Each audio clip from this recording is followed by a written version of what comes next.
Yukon is a senior fellow with the Asia program at the Carnegie Endowment for International Peace. He researches China's economy and its impact on the region and the world. He's an advisor to the World Bank, the Asian Development Bank, and the Asian Infrastructure Investment Bank. He's also the author of several books, including Cracking the China Conundrum: Why Conventional Economic Wisdom is Wrong, published in 2017. Yukon spoke to us from his home near Washington, D.C.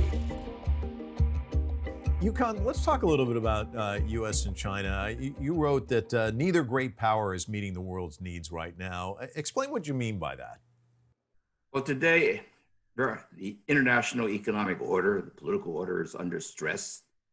Globalization has been proceeding very rapidly, but if we don't have the institutions to deal with these issues, you need a rules-based system. In the post-war era, support for that kind of rules-based system came from the United States.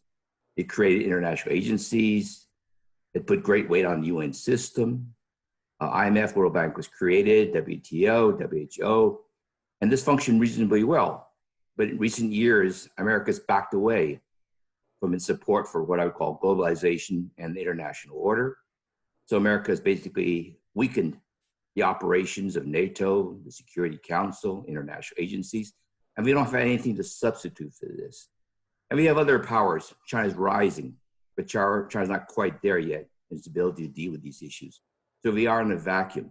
And until we are able to solve this problem, these kinds of problems and stresses cannot be dealt with.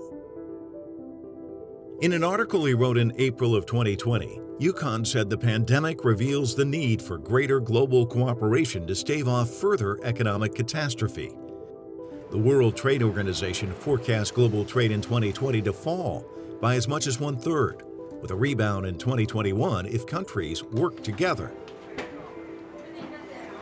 It's interesting because President Xi has been such a champion of globalization, and Donald Trump has gone in the other direction and much more protectionist. But the pandemic kind of lays bare this whole interconnectivity. And in fact, you write about this. You say, for better and for worse, the global economy is based on connectivity. And the pandemic's really illustrated that, hasn't it? Well, the pandemic illustrates the point that the virus knows no borders. We're all connected. We're connected by the fact that goods move. We're connected by the fact that people travel.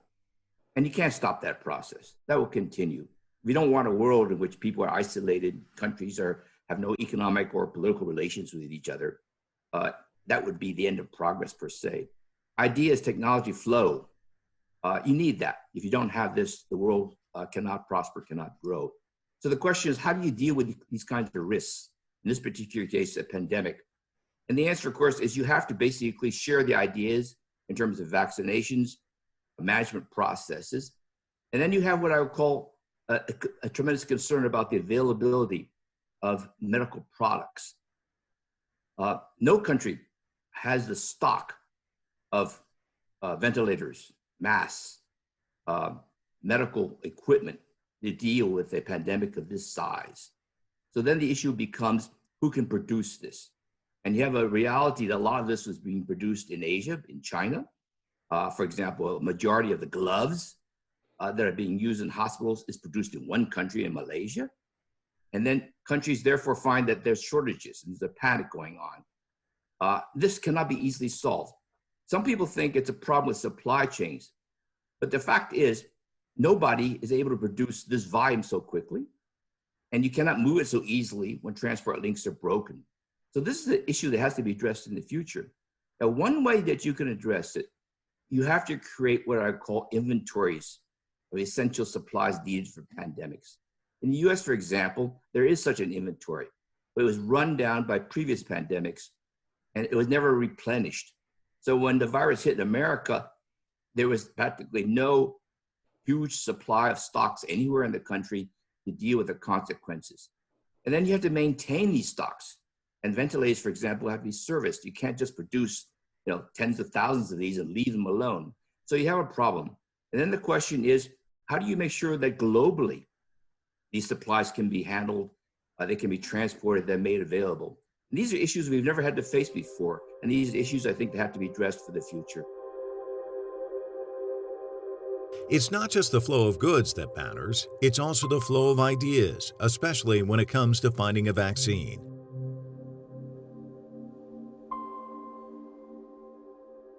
A lot of the focus has been on trade focus on trade of goods. U.S.-China economic tensions has been focusing on issues like, will China buy more soybeans, buy more manufactured equipment, and that comes from a focus on trade deficits. There's a much actually bigger issue here. It's really not about trade in goods. It's about the flow of ideas, knowledge, technology across borders. Global growth, and even growth for each specific countries, depends upon innovation and increases in productivity. And that comes from the spread of knowledge. The fact that the world has been growing much faster in the last 2 decades is a consequence of a shared access to knowledge, which is increased productivity. Now, this knowledge transfer is also under attack. A major focus of the US-China trade tensions is the transfer of technology from America and Western powers to developing countries, including China, and how that should be transferred. And can it be regulated? Can you improve intellectual property rights? Or is the process unfair? There was a race to space between the Soviet Union and the United States. And now it seems like the space race is replaced by a race to come up with a vaccine. And I was reading that half of the trials, the clinical trials underway, are spearheaded now by Chinese companies. Can you talk about that? Is this the new space race in a sense? Well, many countries, there's something like 100 experiments going on to develop a vaccine. Maybe a dozen of these are what I would call progressing reasonably well and being supported by governments and drug companies. And you need actually this kind of multiple approach because you don't know which vaccine will work. And for some, it's a competition in terms of intellectual development and sharing of ideas. For some, it's also concerns about when a vaccine is created and when it's made available, who will control its access. Will the country which sponsored the vaccine have priority, or will it be made available broadly speaking? President Xi talked about the fact that the vaccine should be seen as a global public good. And that means it should somehow be available to everybody in some way. But you need to have a discussion, this agreement upon how such a vaccine should actually be shared. The cost will be enormous. And some countries can easily afford the cost, but other countries cannot.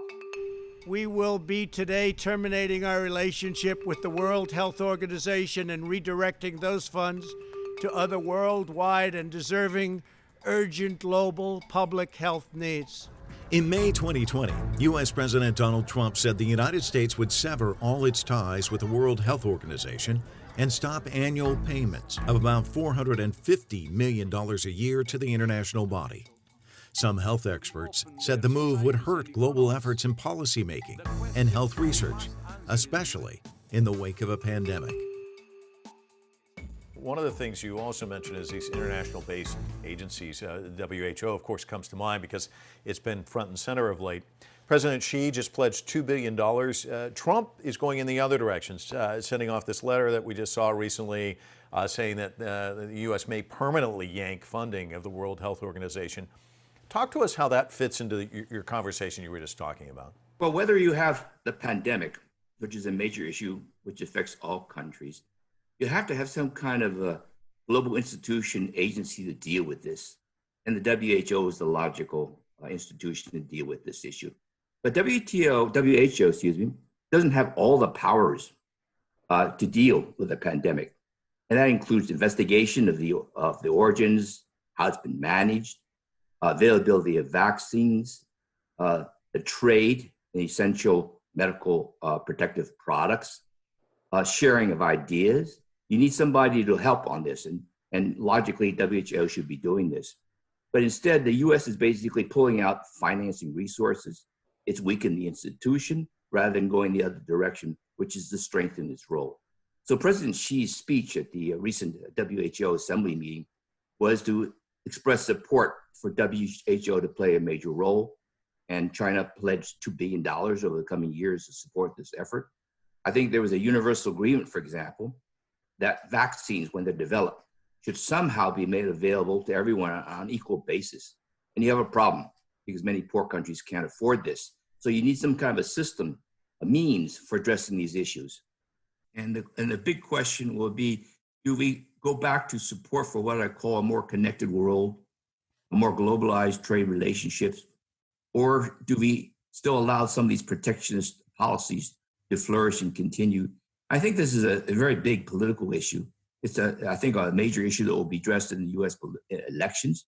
It's going to be an issue that's going to be addressed in EU as they deal with and as they come out of the pandemic. So I don't think we have, in fact, a consensus on what the future should look like. How rattled is consumer confidence now around the world, and how will that impact the global economy? Well, consumer confidence, as you mentioned, depends upon one's assessment about the future. It begins with confidence that your job will still be there, that there'll be markets that producers can access, that companies will generate profits, and they will invest. Private investment has been severely depressed everywhere. China has been experiencing growth in consumption, for example, in the range of 6 or 7, 8% over the last 10 years. It's only running about 3 or 4% right now.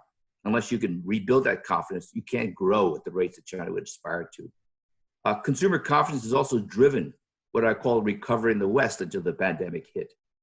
Wages are starting to rise. Unemployment levels are starting to basically decline. So now you have to rebuild that. And the question in a globalized world is whether or not you have a broad consensus that countries will have supportive policies, that they will actually encourage the flow of goods, encourage the flow of capital, encourage foreign investment, encourage the sharing of ideas. If you don't have that, then I don't think you can have the environment for consumers and households to believe that there's going to be prosperity in the future and to be able to spend on the assumption that the coming years will be better than the past. And also, you think about kind of the spendthrift approach that a lot of our parents, grandparents had in terms of how it shaped them. Is that going to have a similar impact here? Because a lot of people run up their credit card debt and they don't really have a lot of savings.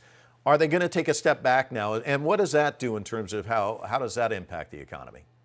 Well, they have a bit of a problem in terms of the financial situation globally. Debt levels have been surging over the past decade, ever since the global financial crisis. Part of it is a result of what I call expansionary policies after the global financial crisis. Part of it is increased borrowing, both by firms and as households. In the last couple of years, prior to the pandemic, there has actually been what I call tightening down, strengthening in terms of financial discipline. Countries have been concerned about this. But the pandemic has changed everything. Western economies have relied a lot on fiscal and monetary expansion. So debt levels are going to soar. China's been a little bit more careful about this because it's been concerned about debt levels over the past decade, which have risen quite a bit. So it's actually not been stimulating monetary and fiscal expansion to the same extent as the West. But this kind of overhang, this global overhang of liquidity, of financial flows, combined with what I call very low interest rates, makes it actually more difficult to encourage people to save. When you basically get nothing in the banks, you start to look for how else you can earn something. So a lot of speculative activity is likely to occur in the coming 2 or 3, 4 years. So I think in terms of the post-pandemic era, when debt levels have surged everywhere, when interest rates are quite low, when people's ability to save or confidence in the economy has been hurt, we have a fairly serious issue in restoring what I call this kind of right balance between savings and investment and consumption. Yukon, one final question before we let you go. It seems like everybody I talk to who studies economies feels pretty strongly that we're going to see a global recession. I suspect you probably feel the same way. Are there things that can be done and should be done right now that might mitigate the impact of it? We cannot avoid a global recession for this year and possibly even a little bit of next year. The world has taken a major hit. Economic activity came to almost a grinding halt over the last few months. People's incomes have been depressed. Unemployment levels in the West, for example, are likely to be 10, 15, 20%. China's unemployment rates are going to surge to record highs. So it's going to be what I call a recession. Now, can you counter that? Can you actually overwhelm these kinds of negative forces? Well, there's been a lot of what I call expansionary policies, support for the unemployed, subsidies to increase consumption. But this cannot overcome the fact that production levels have fallen dramatically. And then the question is, well, can we provide more support to everyone? And we then have to realize that when you provide more support, either through income supplements, more monetary credit flows, you're essentially increasing the debt levels of a country because you're not earning this. You're basically printing out the money and putting it out there. And the issue is this doable? Is this feasible? Well, in a long-term sense, someone has to pay for this. So the more that you do this, you're essentially pushing the burden to future generations. Future generations will have to pay for these kinds of support social programs, either through higher inflation or through higher taxes. So there's a limit in terms of how you can counter these kinds of recessionary tendencies. I think the key here is that we do have to make sure that the basic living standards of the bulk of the people are somehow protected in some way. We do have to ensure that the productive capacity of firms are not totally destroyed by this pandemic. So you therefore have to keep the basic infrastructure and the processes going. But if you go beyond that, you're really basically damaging the prospects and the incomes of future generations. All right, Yukon, always a pleasure. Thanks so much for talking to us. Pleasure. Thank you very much. Take care.